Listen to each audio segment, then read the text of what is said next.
Mit navn er Flemming Hansen. Jeg er 80 år. Jeg har været ansat i Søværnet i 40 år. Cirka 38,75. Jeg har altid betragtet Søværnets arbejdsplads som den bedste i hele verden.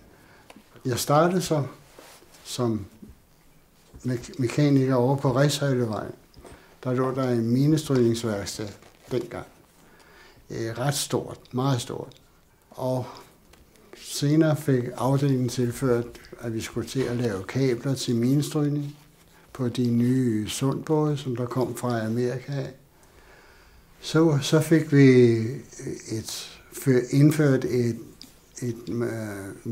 minemuseum hos os, hvor vi fik alverdens miner fra forskellige lande, som mange af dem fandt vi rundt omkring på havet. Og de blev så brækket af og bygget op på ny og restaureret, så det stod som nyt. Så museet stod jo som et kæmpe flot, helt nyt museum. Det var noget, som man ikke havde ellers. Velkommen på Peter Skram, den gamle fregat fra omkring 1965. Men selve historien, det er jo klart, det er bevogtningen af København. Det er jo det er beregnet på i hele taget Danmark. Og det er det sidste, der er tilbage. Det andet søsterskib, det er hugget op. Det havde en operationstid på cirka 20 år. Så blev det pensioneret. Og nu ligger det så her som museumsskib. Oppe i Nordsjælland, var de oppe på en øvelse. Var der en af officererne ombord, som de kaldte for Hovsa-Olsen, kom han til og havde senere. Han trykkede på en forkert knap, og så røg der et missil af, og røg ind og ødelagde en 3-4 sommerhuse inde på Nordsjælland. Og det var der meget polemik om dengang. Og han blev jo beskyldt både for det ene og det andet, men det viste sig vist nok, at det var ikke ham alligevel. Det var noget med nogle nøgler, som der var blevet forbundet forkert. Han skulle jo have været forfremmet jo senere, men det blev han ikke på grund af det her uheld her. Og ja, det tog mig på manden. Jeg kan ikke lide vandet mere. Jeg har fået for...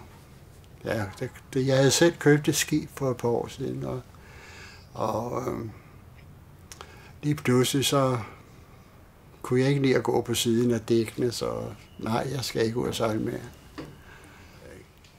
Jeg elsker marinen, det må jeg så dertil sige. Derfor jeg er medlem af de forskellige foreninger herude. Men jeg kunne ikke drømme om at ikke mere. Det er slut. Om jeg savner det? Nej. Nej, for jeg har det her, altså det jeg er i foreningen her, det er faktisk noget til, at man får gendannet hele tiden.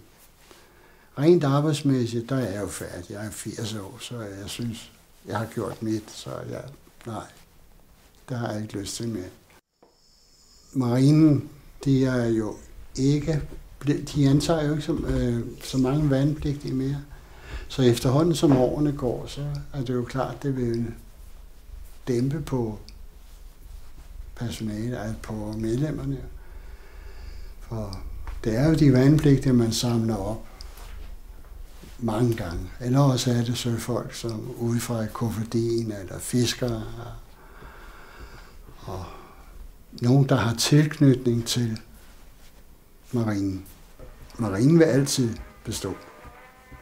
For den er jo nu den 502 år, så jeg tror nok, det fortsættes med de skibe og de skibskapaciteter, som vi får nu. Der har vi det i mange år endnu. Så det bevarer vi. Det skal vi.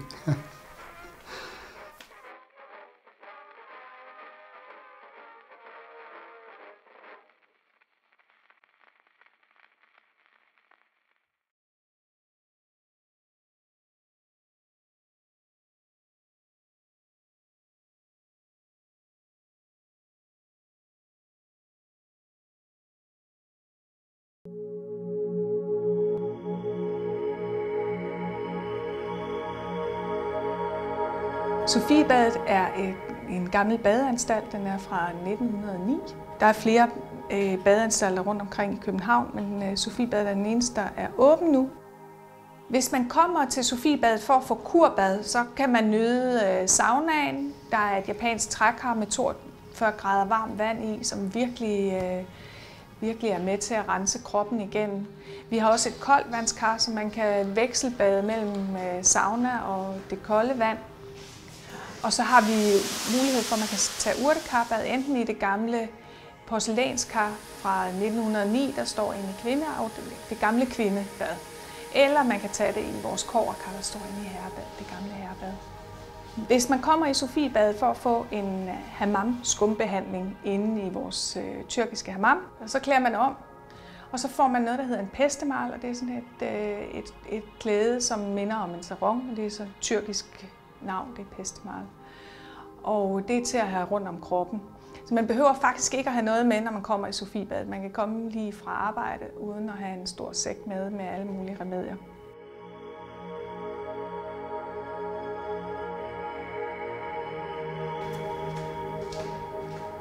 Det første, man så gør, når man er klædt om, det er lige at bruse af. Og så skal den, der skal have massage, eller de, der skal have massage, man kan få 2 af gangen inde i hammammen. De skal ind i saunaen og sidde og blive varmet godt op. Og bagefter så kalder vores massør så på dem og hjælper dem eller viser dem vej ind i hammammen, hvor de så ligger på et skumleje oven på den her varme marmorsten. Så får man det blødeste, dejligste olivensæbeskum hen over hele kroppen, sådan en stor dyne af sæbeskum. Og så får man noget, der hedder sæbemassage, hvor de her sådan pudevorslignende poser, man laver sæbeskum med, de bliver blødt bliver trukket hen over kroppen. Og derefter så bliver man skrubbet med noget, der hedder en kese. Det er sådan en handske, oprindeligt lavet af gedehår. Og det er sådan, man lige får rapset den gamle hud af. Først så bliver huden bliver opløst i det her sæbebad. Hvis man vil supplere lidt op, så kan man få en muddermaske på hele kroppen. Og mudderet er fra det døde hav, og det er fyldt med mineraler og skønne sager, der så bliver tilført huden, som nu er helt ny, og alle porerne er åbne og modtagelige.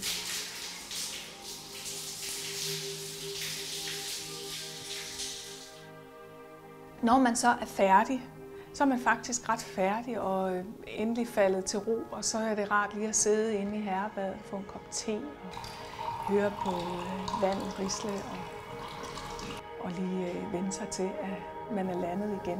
En af de fine ting ved Sofiebadet er, at det er et utroligt smukt sted, og vi har fået en lokal kunstner, Lone Arndal, til at udsmykke både med træsnit på de døre, der er, glasdøre, der er med ætsninger, og så også herude i vores lille fordelingsgang, midtergang her, med nogle mosaikudsmykninger, hvor der står bad på alverdens sprog. For vi er vældig internationale. Vi elsker både Christianshavner og hele verden.